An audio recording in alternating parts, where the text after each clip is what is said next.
Bonjour tout le monde, bienvenue à cette petite vidéo concernant le réseau d'évacuation pluviale. Donc, je vais vous montrer les étapes à suivre pour réussir à déterminer le diamètre des tuyaux dans un réseau pluvial. Donc, on commence avec l'article A2410 du code. Donc, à cet article-là, il est mentionné ici les différentes étapes qu'il faut suivre. Donc, on commence avec la première étape ici. Calculer la surface des toits en mètres carrés. Et on a deux petites étapes ici. Le A, la surface desservie par l'avaloir de toit. Je suis allé dans mon exemple ici. Donc, on va sur AutoCAD et avec la fonction R, A-I-R-E. Donc, il suffit ensuite d'aller chercher les coins du bâtiment. Ils vont apparaître en vert. Donc, tous les coins, les limites de notre bâtiment. On a juste à le faire ici avec la fonction R. Et à la fin, quand on a fini de faire tous les coins, on revient ici à notre point de départ, on appuie sur Enter. Et en bas, il va me donner la surface qu'on a trouvée ici, qu'on a tracée, en millimètres carrés ou en pieds carrés ou en pouces carrés, dépendant de votre projet, il est en quel domaine. Donc, ensuite, ce qu'on a à faire, c'est de simplement aller l'indiquer. Moi, je l'ai indiqué ici dans mon tableau Excel. Donc, colonne pluviale AT1. Ça m'a donné 722 mètres carrés. C'est ce que j'ai trouvé. Ensuite, l'autre petite étape qu'il y a à faire, il faut aller déterminer en B la moitié de la plus grande surface verticale contiguë. Donc, c'est si j'ai des surfaces plus élevées. Ici, dans mon projet, j'en ai pas. C'est toute la même surface, c'est tout au même niveau. Mais par contre, j'ai fait un petit exemple ici. Si on a des surfaces plus hautes qui sont adjacentes à mon toit, il faut en tenir compte. Donc ça se peut que la pluie tombe de côté dessus. Et si la pluie tombe de côté, ben, ça va se retrouver inévitablement dans mon avaloir de toit. Et là, ce qui est à faire attention, ils disent de calculer la moitié de la plus grande surface. Donc on prend la plus grande surface, comme dans mon cas ici, ça serait celle-là, la B, qui est de 20 par 15. Et je prends juste la moitié de cette surface-là dans mon calcul. Donc, ensuite, ce qui est à faire, il faudra trouver le nombre de mètres carrés ici. Moi, j'en ai pas, c'est pour ça que je ne l'ai pas fait.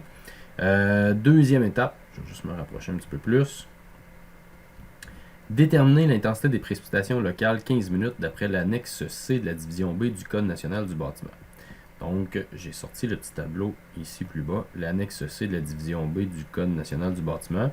On a ici une colonne qui s'appelle précipitation en 15 minutes. Et on va voir selon les villes.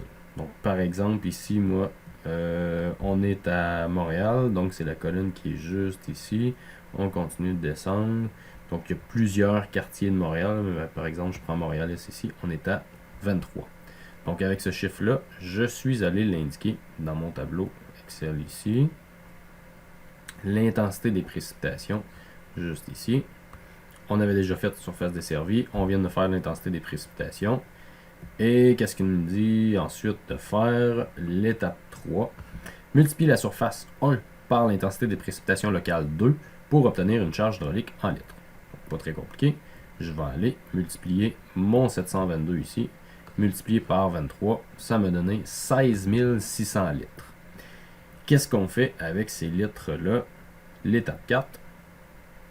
À l'aide du tableau 2, 4, 10, 11, déterminer le diamètre à adopter pour la colonne de chute ou la colonne pluviale. Attention, additionner le nombre de litres si la colonne de chute est utilisée pour plus d'un avaloir de toit. Donc, si on va voir ça, j'ai fait mon petit diagramme ici. Dans mon projet, c'est pas très compliqué. J'avais un seul. Je vais peut-être aller le voir sur la vue en plan. Donc, j'avais un seul avaloir de toit juste ici pour tout mon projet. Si j'en ai plusieurs, il faut que je vois comment c'est branché. Est-ce que c'est branché ensemble? Est-ce que chacun a une colonne? Ou il y a plusieurs avaloirs sur une même colonne? Donc, il faudrait faire attention. Mais ici, voyez-vous, j'ai un seul avaloir de toit qui descend sur une colonne. Et là, il faut aller voir le tableau qui disait dans le tableau du code, le tableau de 4, 10, 11. Donc, tableau de 4, 10, 11 qui est juste ici. On vous dit charge hydraulique maximale pour une descente pluviale. Vous avez le nombre de litres ici. Donc, nous autres, on était à 16 600. Donc, je vais aller jusqu'ici à 19 500 et ça me donnerait un diamètre de 5 pouces. Il y a une petite chose qui est à faire attention. Ouais, j'avais 16 606 pour être bien précis. Donc, je suis allé mettre mon diamètre 5 pouces ici et le tableau de 4, 10, 11. Petite chose qui est à faire attention là-dedans, ici. Il y a une petite restriction dans le code. Il vous dit si il y a une déviation comme ça, donc si il y a une déviation juste ici comme ça, et cette déviation-là mesure 6 mètres ou moins, je suis correct. Je peux aller dans le tableau que je viens de vous montrer, le tableau de 4, 10, 11. Par contre, si cette déviation-là est longue, plus de 6 mètres, oh, là c'est une déviation qui eux autres ils considèrent comme horizontale. Donc il faut aller voir dans un autre tableau, le tableau 2, 4, 10, 9. Donc c'est à faire attention, le 6 mètres, il faut toujours le vérifier comme il faut avant d'aller consulter nos tableaux. Ici, dans mon cas, moi, il faut bien sûr aller le mesurer sur la vue en plan. Donc, ici, c'est ma distance entre le point ici et le point là. Cette distance-là qu'il faudrait aller mesurer sur AutoCAD. Je l'avais déjà mesuré, j'avais aux avis de 3 mètres, un petit peu plus que 3 mètres. Donc, même si je l'arrondis à 4 mètres, je ne dépasse pas mon 6 mètres. Donc, ça peut être considéré ici comme une colonne. Donc, mon tableau est bon, le tableau de 4, 10, 11. Ensuite, l'étape 5. Juste ici, à l'aide du tableau 2, 4, 10, 9, déterminer le diamètre à adopter du collecteur. Donc, c'est la partie horizontale du tuyau jusqu'à la colonne de chute. La pente du collecteur principal doit être de 1 cm. Donc, on va aller voir ça dans le tableau 2, 4, 10, 9, juste ici. Charge hydraulique maximale pour un collecteur pluvial ou combiné. Donc, j'ai mon nombre de litres ici. Je suis toujours avec mon 16 606 parce que j'ai rien d'autre qui est allé s'additionner de plus dedans. Donc je vais aller jusqu'à 26 700 et ça me donne un diamètre de 8 pouces. Donc pour la partie sous terre, donc on le voit ici, tout ce qui était colonne, on l'a trouvé tantôt, 5 pouces.